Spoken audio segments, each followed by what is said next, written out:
মধ্যপ্রাচ্যের যুদ্ধ পরিস্থিতি দিন দিন আরো জটিল হয়ে উঠছে। ইরান এবং আমেরিকার সংঘাত এখন শুধু ক্ষেপণাস্ত্র হামলা বা পাল্টা হামলার মধ্যে সীমাবদ্ধ নেই। এরই মধ্যে একটা নতুন রিপোর্ট বা প্রতিবেদন সামনে এসেছে, যেখানে দাবি করা হয়েছে আমেরিকার সাম্প্রতিক হামলার লক্ষ্য শুধু নির্দিষ্ট সামরিক ঘাঁটি নয়, বরং এর পেছনে রয়েছে আরও একটা বড় সামরিক পরিকল্পনা। যদিও এই দাবিগুলো স্বাধীনভাবে নিশ্চিত প্রমাণ পাওয়া যায়নি। রিপোর্ট অনুযায়ী ইরানের হরমোজগান প্রদেশে যে ধারাবাহিক ক্ষেপণাস্ত্র হামলা চালানো হয়েছে তা নাকি ভবিষ্যতের একটা সম্ভাব্য স্থল অভিযানের প্রস্তুতির অংশ। অর্থাৎ প্রথমে আকাশপথে হামলা চালিয়ে প্রতিরক্ষা ব্যবস্থা দুর্বল করা, তারপর প্রয়োজন হলে স্থলবাহিনী নামানোর পরিকল্পনা করা হচ্ছে, এটাই দাবি করা হয়েছে। সামরিক বিশেষজ্ঞরা অবশ্য অনেক দিন ধরেই বলে আসছেন, বিশ্বের বিভিন্ন যুদ্ধে বড় ধরনের স্থল অভিযানের আগে আকাশপথে প্রতিপক্ষের প্রতিরক্ষা ব্যবস্থা দুর্বল করার কৌশল নতুন কিছু নয়। অতীতেও বিভিন্ন যুদ্ধে এমন কৌশল দেখা গিয়েছে। তবে বর্তমান পরিস্থিতিতে আমেরিকা ঠিক সেই পথেই এগোচ্ছে কিনা তা নিয়ে কোনো সরকারি নিশ্চিত তথ্য সামনে আসেনি। প্রতিবেদনটার দাবি, আমেরিকা ধাপে ধাপে ইরানের সামরিক অবকাঠামো, যোগাযোগ ব্যবস্থা এবং রসদ সরবরাহের নেটওয়ার্ককে দুর্বল করার চেষ্টা করছে। এখানেই সামনে এসেছে একটা গুরুত্বপূর্ণ শব্দ, লজিস্টিক্যাল আইসোলেশন। সহজ ভাষায় এর অর্থ এমনভাবে হামলা চালানো যাতে একটা দেশের সেনাবাহিনীর কাছে অস্ত্র, গোলাবারুদ, জ্বালানি, খাদ্য এবং প্রয়োজনীয় সরঞ্জাম পৌঁছানো কঠিন হয়ে পড়ে। প্রতিবেদন অনুযায়ী যদি সেনাবাহিনীর কাছে নিয়মিত রসদ পৌঁছানো না যায় তাহলে যুদ্ধ চালিয়ে যাওয়া অনেক কঠিন হয়ে যায়। সেই কারণেই নাকি সড়ক, সেতু, রেলপথ এবং বন্দরকে লক্ষ্য করে হামলা চালানো হচ্ছে বলে দাবি করা হয়েছে।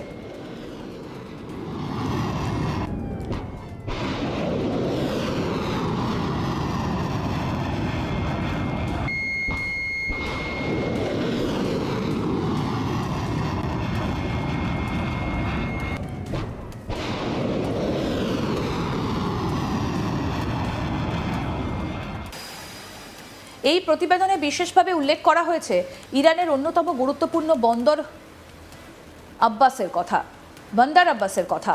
এই বন্দর আব্বাস শুধু একটা সমুদ্র বন্দর নয়, এটা ইরানের সব থেকে গুরুত্বপূর্ণ বাণিজ্যিক এবং কৌশলগত কেন্দ্রগুলোর একটা। দাবি করা হয়েছে ইরানের আন্তর্জাতিক বাণিজ্যের প্রায় 85% এই বন্দর দিয়েই পরিচালিত হয়।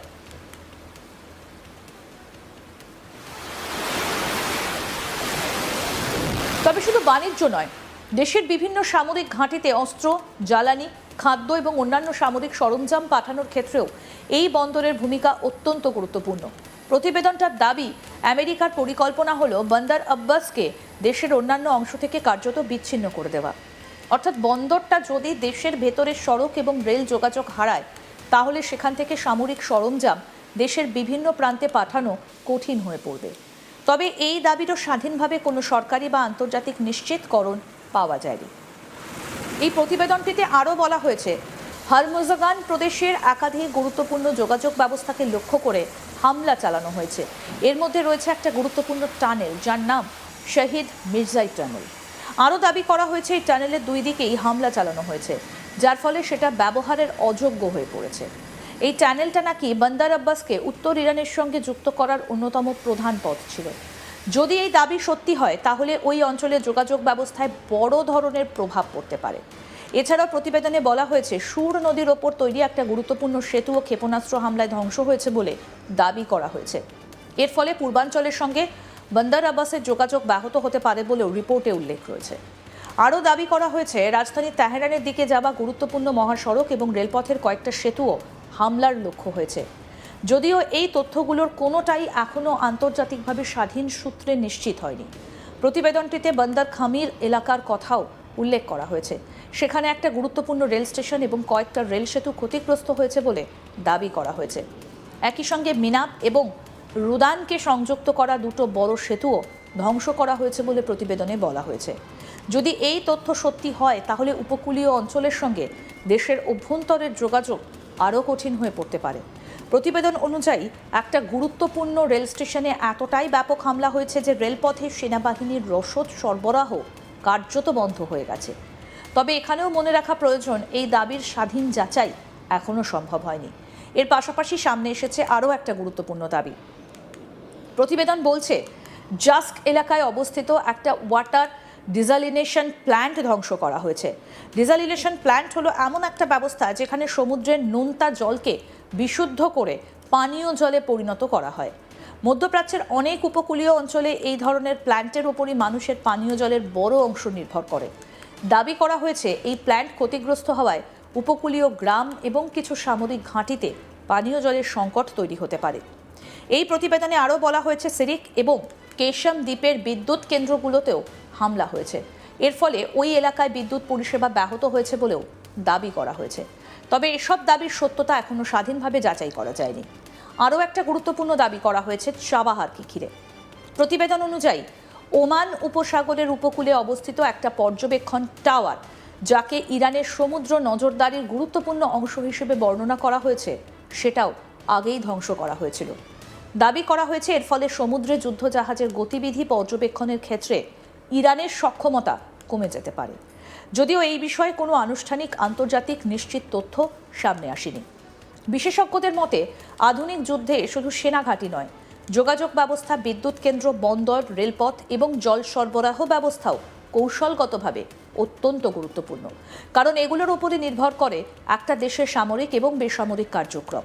তবে আন্তর্জাতিক মানবিক আইন অনুযায়ী বেসামরিক মানুষের জীবন ধারণের জন্য অপরিহার্য অবকাঠামোতে হামলার বিষয়টা অত্যন্ত সংবেদনশীল এবং বিতর্কিত। এই পরিস্থিতিতে বিভিন্ন আন্তর্জাতিক মহল যুদ্ধ দ্রুত বন্ধ করার আহ্বান জানাচ্ছে, কারণ সংঘাত যত দীর্ঘায়িত হবে ততই সাধারণ মানুষের ওপর তার প্রভাব বাড়বে। বিদ্যুৎ, পানীয় জল, পরিবহন এবং খাদ্য সরবরাহ সব ক্ষেত্রেই সমস্যা দেখা দিতে পারে।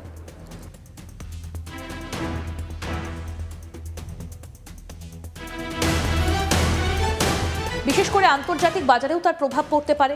ইরানের দক্ষিণাঞ্চল এবং হরমুজ প্রণালীকে ঘিরে যদি উত্তেজনা আরও বাড়ে, তাহলে বিশ্বজুড়ে জ্বালানির বাজারেও অস্থিরতা দেখা দিতে পারে।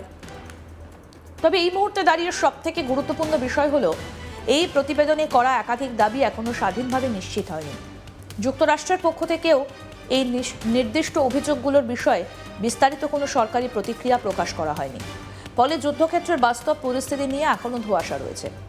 সব মিলিয়ে বলা যায়, মধ্যপ্রাচ্যের সংঘাত এখন এমন একটা পর্যায়ে পৌঁছেছে যেখানে সামরিক অভিযান, যোগাযোগ ব্যবস্থা, বন্দর, বিদ্যুৎ এবং পানীয় জলের মতো গুরুত্বপূর্ণ অবকাঠামোতেও আলোচনার কেন্দ্রে চলে আসে। আগামী দিনে পরিস্থিতি কোন দিকে এগোয় তা অনেকটাই নির্ভর করবে দুই পক্ষের পরবর্তী পদক্ষেপ এবং আন্তর্জাতিক কূটনৈতিক উদ্যোগের ওপর।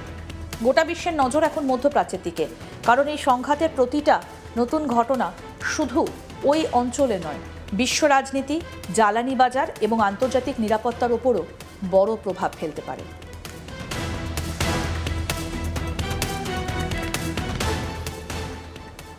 আরও আপডেট পেতে দেখতে থাকুন আজ তাক বাংলা, সাবস্ক্রাইব করুন।